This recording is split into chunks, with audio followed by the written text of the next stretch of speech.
This is an incredibly important episode for parents and for adolescents. Our youth are in trouble with their mental health like nothing we've ever seen before. Several studies are showing increases in the percentage of students who are experiencing feelings of hopelessness and sadness. And you may be shocked to learn that even young teens are thinking more about suicide, many actually attempting to hurt themselves or take their own lives. We need to talk about this, and that is just what we are about to do. Growing Pains, the mental health journey of our youth, right now on the Mental Health Podcast.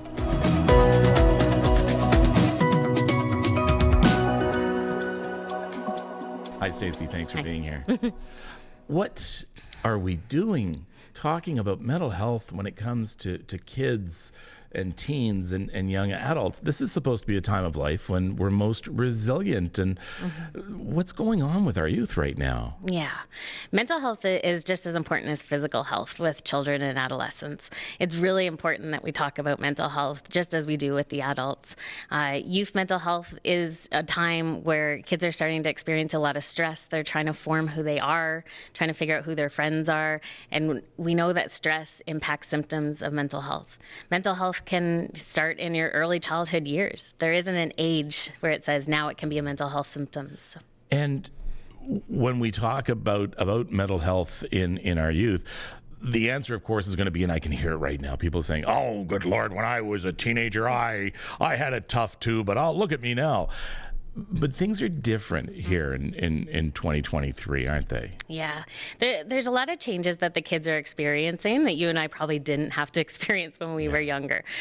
Social media, internet, these are new experiences that kids need to learn about. I can think back when I was a teenager, it was more around sex education and how are we going to talk about this? What's okay to talk about? Now we're saying these same things around social media. What apps are okay? How long can kids be on the internet? And we're learning through research, we're learning from the kids that spending prolonged periods of time on social media apps, experiencing something on repeat, right? So you think of social media when we all sort of flip through our apps, you're seeing something over and over at very quick frequency. And these are images to very vulnerable minds who are trying to figure out who they are in life and who do they want to represent to others. So it can be a really tough time. Now, we know the pandemic is over. But it did a lot of damage and will for years, won't it? I mean, damage is an interesting word, right? I think going through the pandemic was an experience for sure. The youth have, the experience of going through COVID for the youth impacted their day-to-day life. They didn't get to see their friends every day. They weren't going to school. They weren't getting to have proms. They weren't having, these life milestones or events that were really important. And part of the developmental stage for adolescents is learning how to socialize and learning how to handle conflict, learning how to manage impulse control. All these things happen when they're at school or when they're in social groups.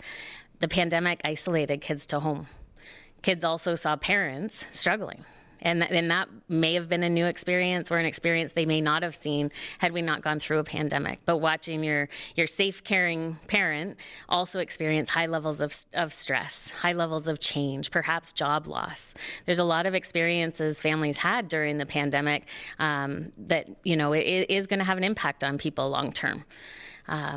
And kids are more worldly now. I mean, they're aware of so much more than we ever were. It's right in their face all the time. Yes, yeah. And I think that's what the social media and internet does, right? And that was a big change for kids doing their schooling online, for example. So as much as kids love technology and love to be on their technology, they don't all love to learn from school on technology, right? So teachers had to find new ways to be able to connect with kids, new ways to deliver material. Kids were out of school for close to 2 years. That had an impact when kids came back to school. Teachers are going back and they're having to, reteach. They're having to support kids, even just on how do you socialize with one another. There's a focus on that at different ages than prior to the pandemic. So things you'd be teaching, 4 and 6 year olds, you're teaching 8 and 10 year olds. Let's talk about parents right now. And of course, the number one question is going to be, how do I know when my child is actually experiencing a mental health issue as compared to just normal, everyday growing pains? For sure. Yeah. This is a common question, right? What's the typical adolescent behavior versus when should I be concerned or worried that something's happening? Because when we talk about symptoms of mental illness, we talk about changes in emotions, changes in behaviors, and parents will often say, well, my kids are like this every single day. Yeah. I think the important thing to look for is the frequency, the intensity, how long things are lasting. Right? So emotional changes, sadness, withdrawal, isolation, your youth just isn't the same kid that they used to be, and it's lasting for a longer period of time. They're not seeming to be able to bounce back the way they used to. They might be doing, different choices in behavior. They're starting to explore with substance use. Maybe they're getting in more conflict, more argument, and you're like, and as a parent, you might thinking, that's not my kid. They don't normally react that way, or they seem more irritable. It's interesting you say that. Because as a parent, you can listen to all the experts, but as a parent, you have a gut feeling that there's something that is not right. Yeah. Mental illness is called an illness because there's symptoms that contribute to a diagnosis, right? So it's not just, get up off the couch or come on, just push yourself through this. It is actually having symptoms that are impacting the way you're able to function. The next problem, or the next issue that parents are going to face is, okay, I feel that I need someone to step in here. I need a professional. Yes. Access to mental health treatment for kids. It's hard enough as an adult. Yes. It's sometimes even worse to try and get something for your child. Yeah. I'm hoping to change the script on that, right? So we know supply and demand is a problem. That for sure we know. Access is starting to get better. I think the systems are starting to hear that kids and families have had a hard time figuring out how to get help. Schools are getting a lot better at putting a lot of funding into their mental health supports. Your family physicians, that's a perfect place to start. Community mental health programs are starting to look at things like walk-in clinics, take away some of the barriers of accessing help in terms of get a referral, wait for the intake, wait on waiting list. If you need help, just walk in. There's things called youth wellness hubs that are starting to pop up and develop across the province, which is a fantastic model. And they're showing a lot of positive outcome because kids are comfortable to just come in and it's a one-stop shop. And then looking at your online opportunities. So looking at, is there things like Kids Help Phone, for example, has texting, it has phone calls. Like there's a lot of ways to interact with that. So amazing. I'm going to put a plug in for them. I mean, folks, go to their website and donate, please. They are incredible. Yes. And they're starting to take adults on now. To help with that. So reaching out. But it's like anything when you're dealing with government, when you're dealing with healthcare, it doesn't matter what. You always come up against roadblocks. So you got to fight sometimes. Yeah. Always keep fighting. I mean, if you're a parent trying to get help for your kids, keep asking, keep pushing, talk to your friends, people who have had experiences. How did they find a way to get connected? But your family physician is a place to start, and the schools are a good place to start. In Durham region, we have a central intake line that's run by Child and Family Services. That's one phone call. A parent can call, the youth can call. So there are things that you can do to start the process and to access help. And I think the system's even trying to shift to do better with our wait lists, right? We know people can't wait. Sometimes our wait lists ask that kids, when they get referred, are at a whole different developmental stage by the time we even see them. That the new problems, symptoms have been there longer. It can take longer to treat. It can be harder to treat. And I'm going to put another plug in for Connects Ontario. A lot of people are not aware of Connects, CONNEX. So if you're listening to us here in Ontario, look that up. And they specialize in being traffic cop. And you say, listen, you describe what you need, and they will say, okay, here's a great place to start, here's a place to go. And they specialize in free or low cost as well. So there are sources out there, but it can get a little frustrating. I want to talk, though, about something we rarely talk about, and that is suicide. Why am I bringing suicide up with youth? Because, okay, I might understand when a child, or when you turn 17, 18, 19, okay, perhaps sadly it is something you might think is more prevalent. but it's even younger than that with suicide, isn't it, in our kids? Yeah. I think, a part of looking at youth and mental health is also considering the adolescent brain or the development of the brain. Our brain isn't fully developed when you're 5, when you're 14, when you're 19. It's still developing. So that means there's parts of your brain and parts of your decision making, your critical thinking that still needs to be formed. And we know those types of things can impact children and youth when they're having thoughts about suicide and how they're able to cope and manage through those thoughts. And suicide is a lot more prevalent than we think, isn't it? Yeah, it's the second leading cause of death with adolescents. Think about it. It's the second leading cause of death with adolescents. And accidents being the first. This is unthinkable. I cannot believe that we're talking. And how young? Yeah. I mean, I wouldn't want to give an exact age of how young, but children at any age, anyone at any age can come to a place where they think dying by suicide is an answer to the distress and the hurt that they're feeling. And you're right. I never really thought about that because we know our kids make bad choices. They draw on the wall or whatever. It's a bad choice. And so we have to help them understand that was a bad choice and what is the right choice. I never really thought about suicide as being a choice that our children are contemplating. Yeah. Yeah. Well, there's a couple of ways to think about it as well. Important to understand that self-harm and suicide can be a part of the symptoms of depression that someone is experiencing. So it's also a part of the symptom of the illness, which great news is that also means it's treatable.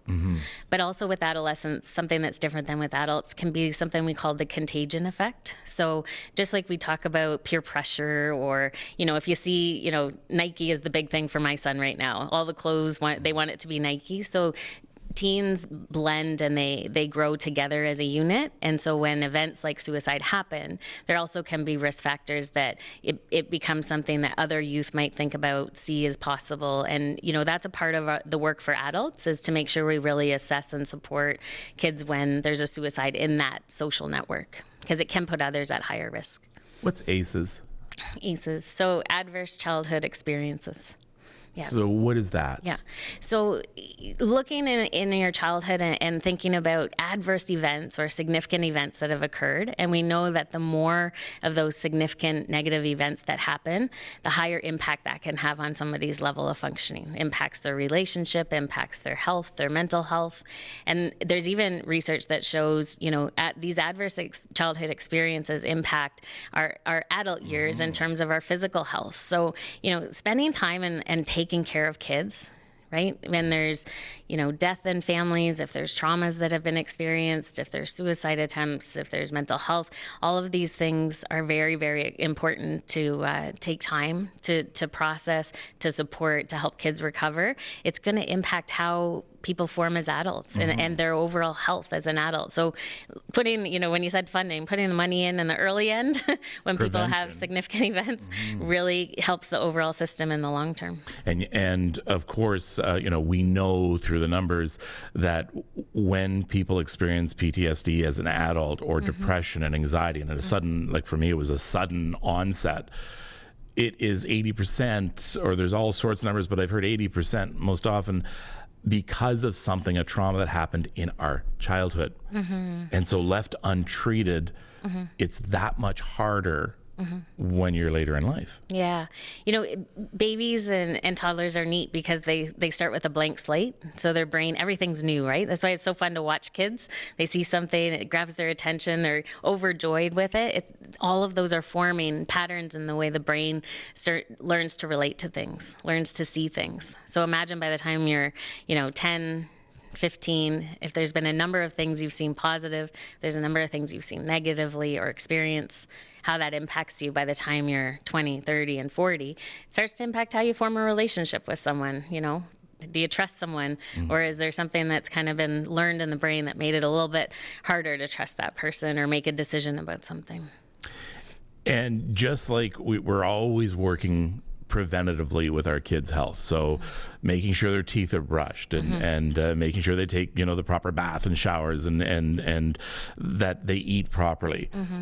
Just the same, we should maybe be checking in with their mental health, even if there isn't a problem or a suspicion of a problem. regular routine maintenance. Yes, 100%. We know that after COVID, there's been some research done that says almost 50% of adolescents or youth have identified a change in their mental health in a negative way, right? That means people are having a problem. Yeah. I mean, we know that, they said about 20% of kids have thought about harming themselves and have equally thought about suicide. Yeah. So we've got to treat it the same as brushing the teeth. We've got to treat it the same as our maintenance for our health. And because mental health is treatable. Things just as basic as the food we're eating, getting our water intake, getting our physical activity, all of these things are going to help with mental health. Starting to support kids to see protective factors, risk factors, so that they can stay healthy and well. And then when needed, reach out for service and support for something that maybe is a little bit more moderate, more severe, whether that's medication, whether that's looking at different therapies, because mental health is treatable. Anxiety is treatable, depression is treatable. I love that fact because, you can have a number of diseases which there's just no cure for. There's no treatment for. However, when it comes to mental health, even the most severe cases of mental illness have some sort of therapy and treatment with them. Yes. Yeah. And we're getting now into, with our kids, we're starting to hear words like bipolar and schizophrenia. Yep. This is, again, it's just an eye-opener. Yes, yeah. And it's just that reminder that, symptoms of an illness, like I said earlier, of a cold can happen with mental health, right? And we're trying to get out and talk to kids more. Ontario Shores has a program here in our adolescent program. It's called TAMI, Talking About Mental Illness. It's a collaboration with community mental health providers, with the boards of education in our area. And it's an opportunity where youth with lived experience, older youth, are able to share their journey with mental health to school-age children, to our high schools, so that kids can start hearing, okay, actually, these things are kind of what I'm going through too. And this is how that person got through it. So starting to hear from people who have lived it and have recovered and who are better, to hopefully provide some hope, but also to help share the journey on how to get the help. We also know that the rates of depression and anxiety in adults is just skyrocketing. This has an impact on our kids. So even if they may not have any issues causing them problems externally, but within the family, our own depression and anxiety and our own problems, they transfer to the kids. They absorb it. Yes, yeah, 100%, 100%. Kids are sponges, and kids are so observant. Kids see in the home what's happening, and it's not asking parents to hide either. You know, it's actually being a great role model. If you're showing your kids, you know what, I'm struggling too. My mood's felt down, or I'm feeling so anxious, it's getting in the way of being able to go to work, not being able to socialize with people. Mom, Dad's going to go get some help. I'm going to go talk to my doctor. What a great way to role model to your kid if they ever feel that way. And it takes away that stigma. Yeah. Oh, yeah. I guess this is normal. Like, I want to say it's normal, but I mean, I guess this is okay if I admit to having some sort of issue with my mental health. Maybe as well to any parents listening out there, if you're not taking care of your mental health issues, for your kids' sake, maybe you should. Yes. Yeah. Kids need their parents. They need parents to be present. They need parents to have the energy to love and to care. And when our mental health as adults is impacted, it can impact our ability, not because you don't want to care for your kids, but it can impact your ability to have that same energy and that same attention because you're struggling with symptoms yourself. And don't be afraid to call your teacher, call the child's teacher and say, is Johnny or Sally, are they having a little bit of problems in class? Because the teacher's not going to be able to call everybody and is not going to diagnose everybody. But if you can call them and say, listen, I'm having some issues with them at home. What are they like in class? And have you noticed anything? Things like that. Learn from others, hear what their experiences are with their kids. The one thing about the mental health symptoms is they're going to be present. You're going to see them. There's going to be some consistency of it impacting at home. It's impacting if they've played, maybe they're a hockey player and they just don't have the energy to go anymore and they're not attending practices or they're not socializing with team. They're not getting their schoolwork done. They're staying home more often. Like, these are warning signs to say, okay, something's happening, and visit the doctor. Right? It's a great place to start. I also recognize it can be hard to access doctors and physicians, but, even a walk-in clinic to reach out to someone to start the process of the they need some support. And in the weeks to come here on the Mental Health Podcast, we're going to be talking about a huge problem, and that's eating disorders when it comes to adolescents. So I want parents to realize we're going to be talking about that, because that's an issue that needs a lot of attention. Yeah. But it's always that reminder. Help is available. It's doable. You may have to work a little bit harder for it, but I think our kids are worth it. Yeah, kids are 100% worth it. You said resiliency earlier. Kids are resilient. Yeah, just give them a chance. It's easier to treat them now than it is 10 years from now, 20 years from now. Yeah. And it may become too late. I don't want to be, alarmist, but it could become too late. And I don't ever want to see a parent have to go through that. Stacey, thank you for this. You're welcome. Stacey Beaveridge is clinical manager for inpatient and outpatient services at Ontario Shores Centre for Mental Health Sciences. Coming up, a man who overcame incredible odds with his physical health and his mental health. The result is just what you may need to hear right now. This is the Mental Health Podcast.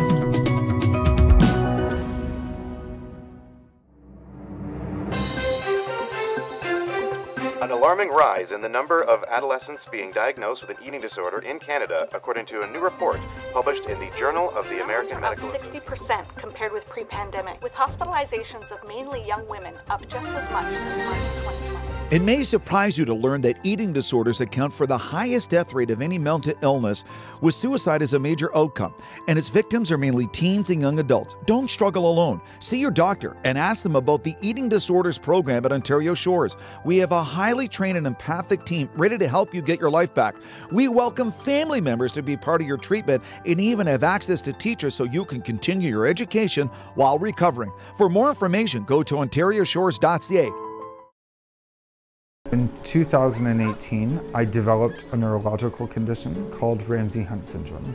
All the nerves in my face had shattered. It looked like I'd had a stroke. I went from being very athletic to not being able to walk.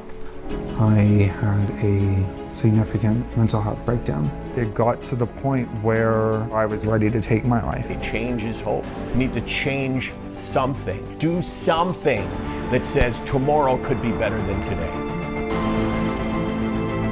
And I will attempt to become the first person with disabilities to cross all 5 Great Lakes. When Hope Breaks Through is a film from award-winning director Matthew Wagner. It tells the story of Mike Foreman, an avid Toronto paddleboarder who had his life upended by a rare neurological disorder. Mike proved the experts wrong, who told him he would never paddleboard again, among many other things he would never be able to do. He is now the first person with disabilities to cross all 5 Great Lakes. More importantly, he brings his message of hope to audiences across North America. And Mike joins me right now. Hi, Mike. Hi, Kevin. Congratulations on the success of this documentary, When Hope Breaks Through. Thank you. And you just received top honors at a film festival in LA. Yeah, no, we were at the Awareness Film Festival, which is a festival for social causes, and that's in Los Angeles. And I just learned this morning that we won the Most Inspiring Film Award. I'm going to tell you more about where you can see this in a little bit, but how do you feel with the success of this film? And keeping in mind the struggles you have been through in the last 5 years? Yeah, I think, we talk about it, it's in the film, and you've seen the film. But I think it, through my mental health journey, I lost a lot of confidence as I was going through that, and which led to my mental health breakdown. And at that point, I didn't have any. But a series of action steps, putting one foot in front of the other, you get a win, and then you take that small win, and it gives you a little bit more confidence. And then you think, oh, okay, I can go for my next little win. And it led to crossing the Great Lakes and setting out on a mission to raise awareness and funding for youth mental health programming, and to see it in a film now is No, it's a beautiful thing, because although that part of the campaign is finished, this is the next part. So it's the awareness piece. And is the film itself a little cathartic for you? At times it's hard to watch. Yes. I think every time I do a presentation, every time I do an engagement, I feel like it's a healing piece for me as well. But yeah, no, there are definite parts in it, I think, that are, it hits you a little bit, and you're like, it's a little bit hard to watch at times. But I think they've done a really beautiful job. They did. They did an excellent job on everything in that film. There was a line that stuck out with me, something you said, and hit me emotionally, I think, more than any other line in the film. And that was when you said, and this was shortly after you were diagnosed. Okay. I felt I didn't have a purpose anymore. Yeah. No, I, when I developed Ramsay-Hunt syndrome, I went from being very athletic and fit and, being a very active entrepreneur to not being mobile, looking at my reflection in the mirror every morning and not recognizing physically who I saw. There was a lot of facial nerve damage, and I didn't recognize the person looking back at me.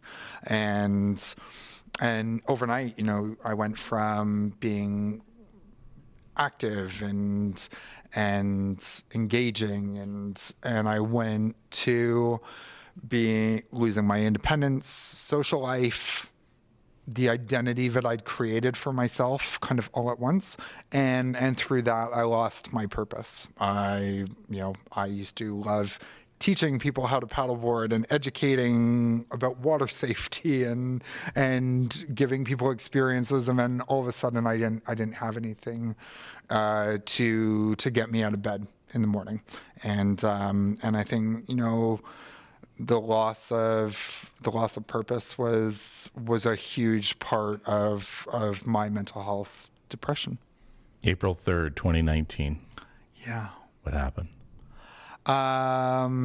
April 3rd, 2019, I was at my lowest of lows.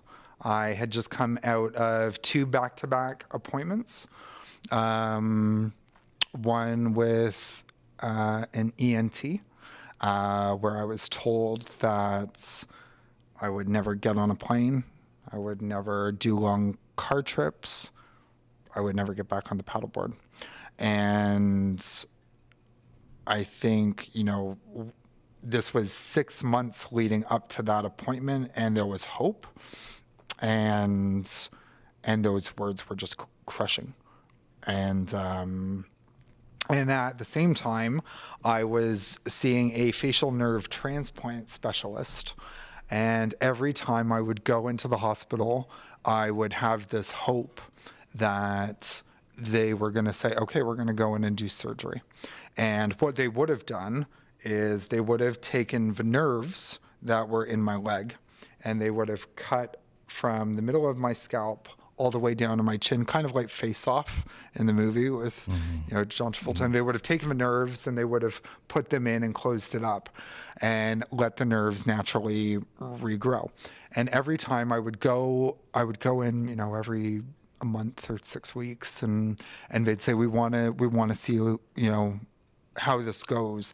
And that week I learned it could take almost 2 years for them to say, we will go in and do the surgery.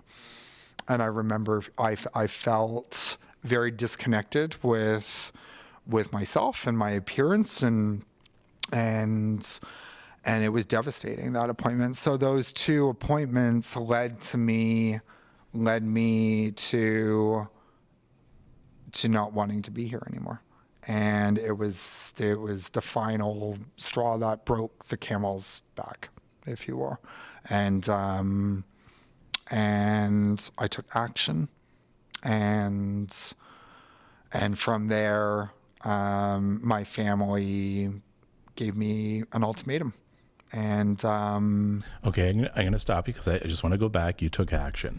yeah. What do you mean? No, I attempted to take my life. To feel that low as to Yeah. be that's the only answer. Yeah. Tell me about your mindset at that time. Or do you even remember? I remember the action steps that I took. I remember my mom calling me that day and saying, what are you doing tonight? And I remember saying I was going, and I wasn't going out. Mm-hmm. I remember saying I was going out to see a friend, and I wasn't. I had a specific end goal, and yeah, no, I remember being very concerned. I was using a cane to walk. I put on jeans for the first time in 6 or 8 months because I was trying to look normal. I was living in sweatpants, and I remember trying to look as normal as possible.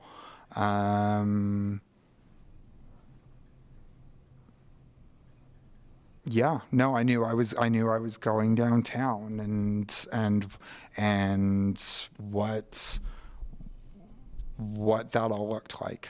What stopped you? Did something stop you, or someone stopped you?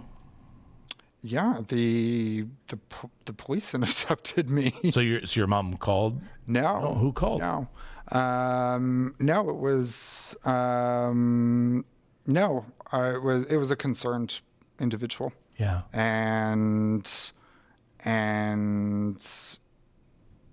I ended up in the hospital that night. And the next day, my family was with me, and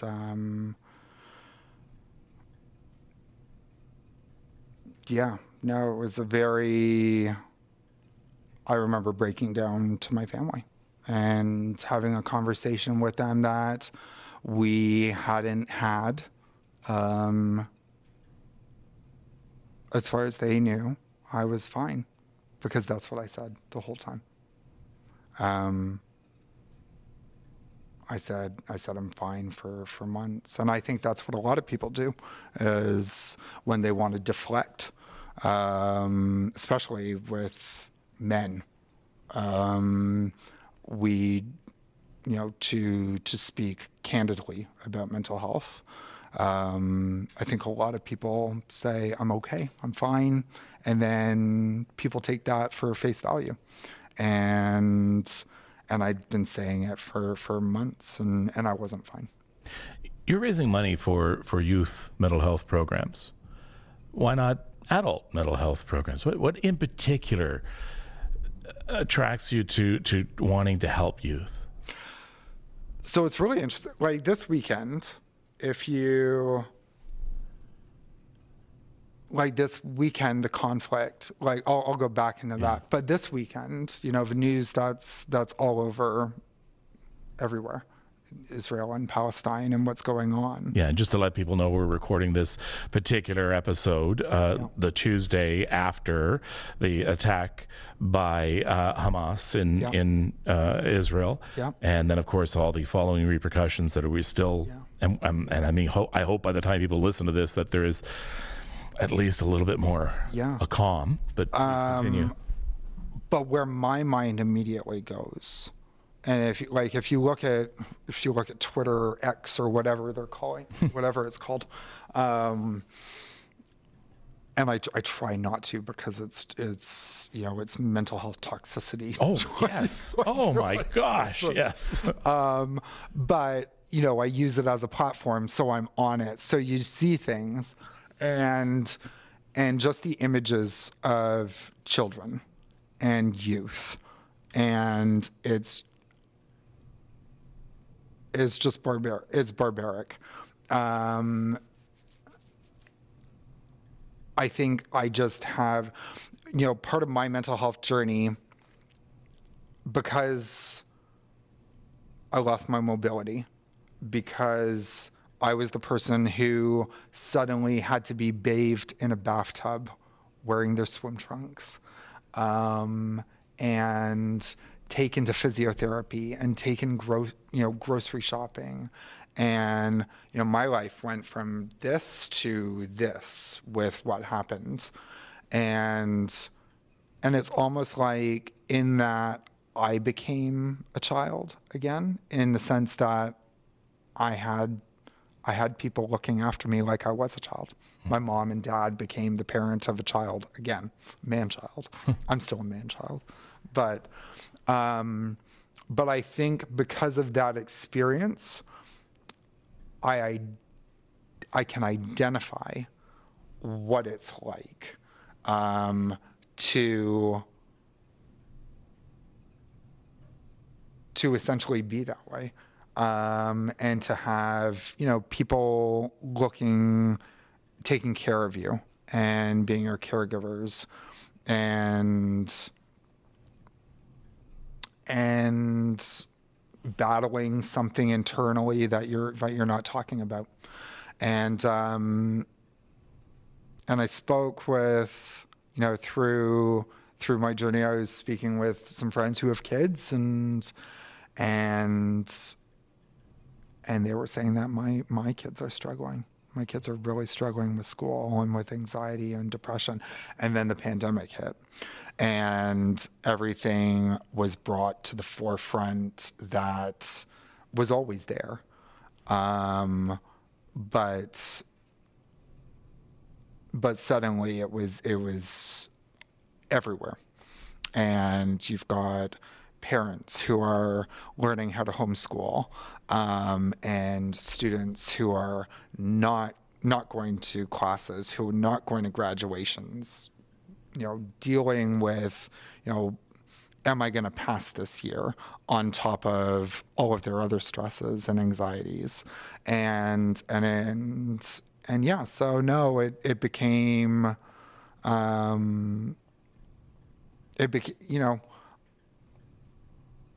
that's why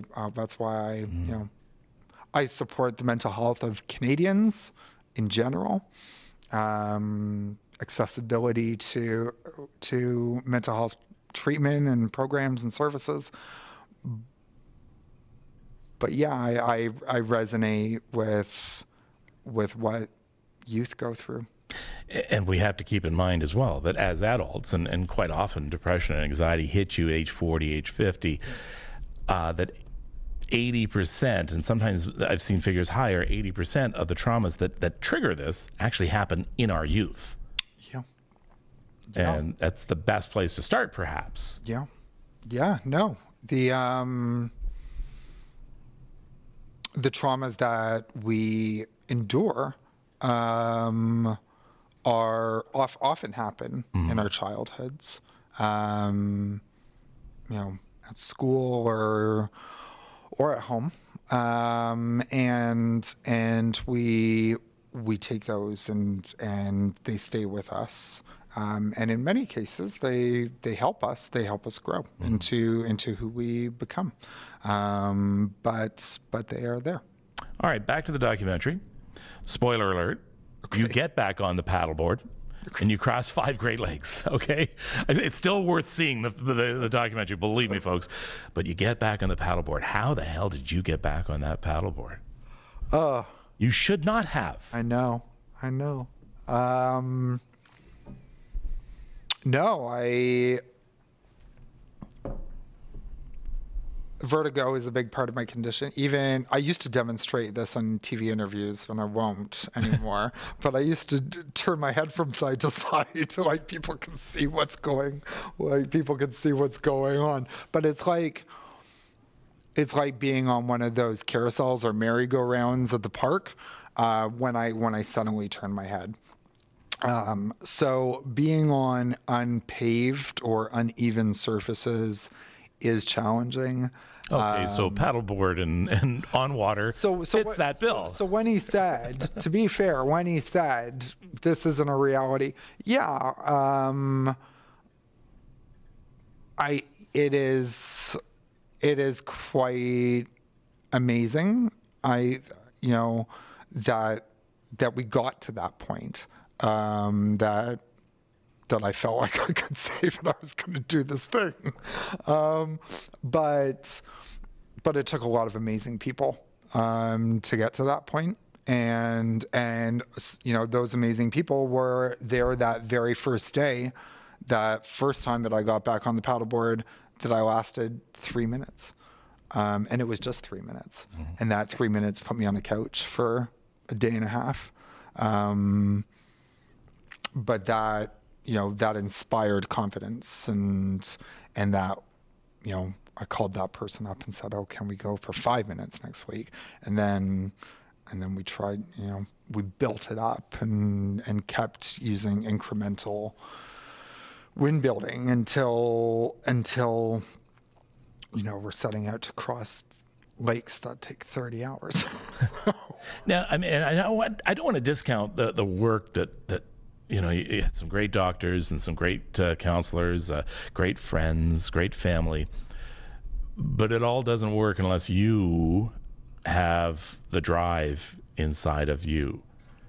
Yeah. You were at rock bottom. Where did that drive come from, and how did you keep that drive? Because it wasn't a matter of, okay, I'm at rock bottom, now I just go straight to the top. Yeah, so I think the drive has always been there. In school, I always worked to get on the dean's list. I was valedictorian in college. When I worked in public relations and corporate, I always wanted the big, exciting clients. I worked for them. When I went into the paddleboarding industry back then, now with the City of Toronto, it's regulated, and it wasn't. It was like the Wild West back then. Now there's 6. The RFP, there are 6 in Toronto. Back then there were 16. Mm-hmm. But when I went in to that industry, because I was coming out of communications and I was going into that, experiencing burnout and wanting to go into something new, I went into that and I wanted to be number one. I wanted to be the number 1 rated paddleboarding business in Toronto by the end of my first year. And that was a goal. So I used partnerships and collaborations with community partners, such as the Canadian Safe Boating Council and some amazing groups. And from there, we got a lot of media attention, brought in a lot of business. But no, I think the drive was always there. And I don't know where it came from, but now the drive, it's just used in a very different way. It's pretty cool to see where it's gone.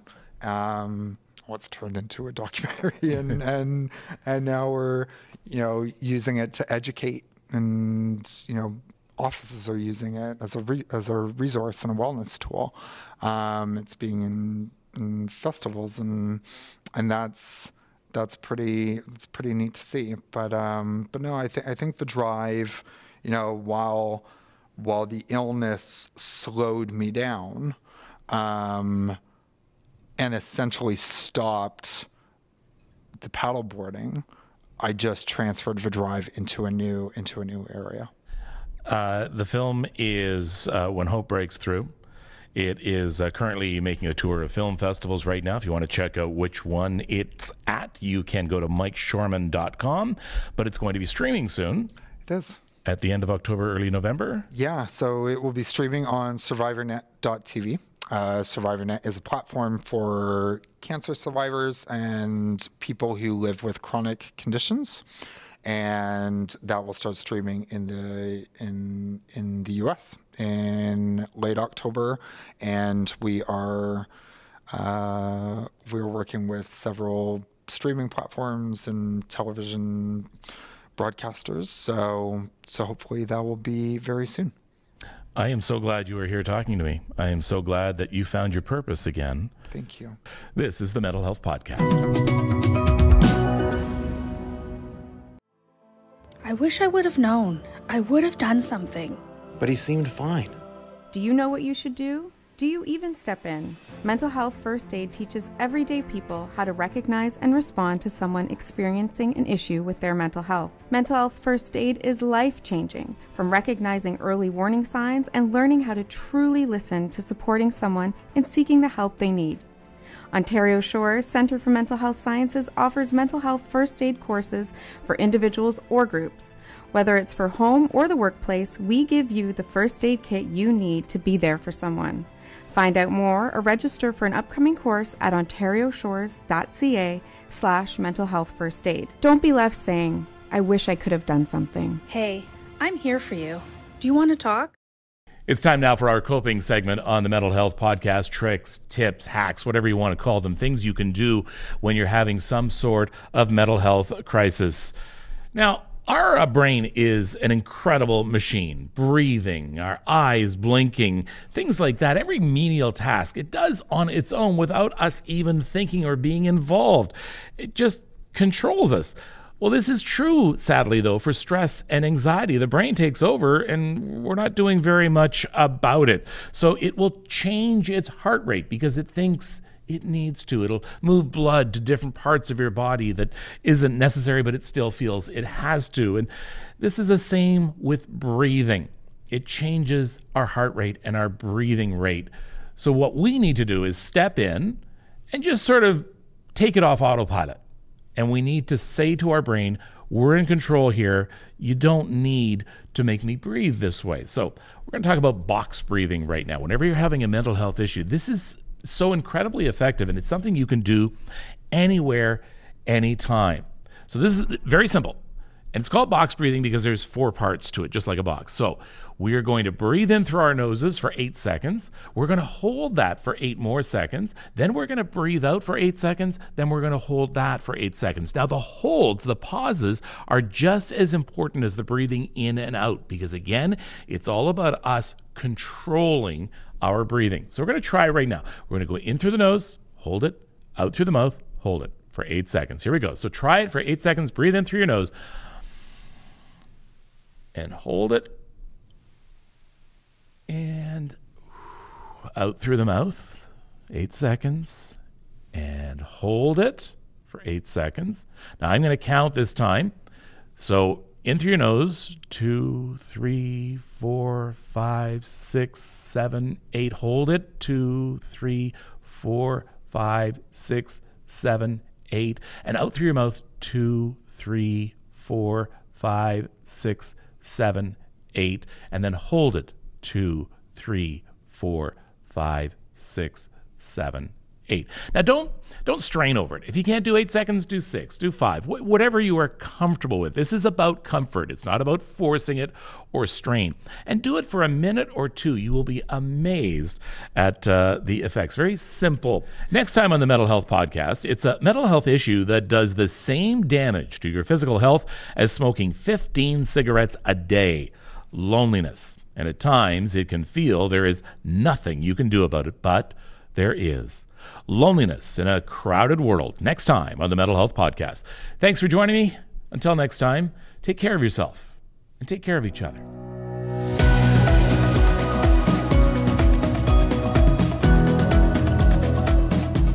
Thanks for listening. Don't forget to subscribe to the Mental Health Podcast.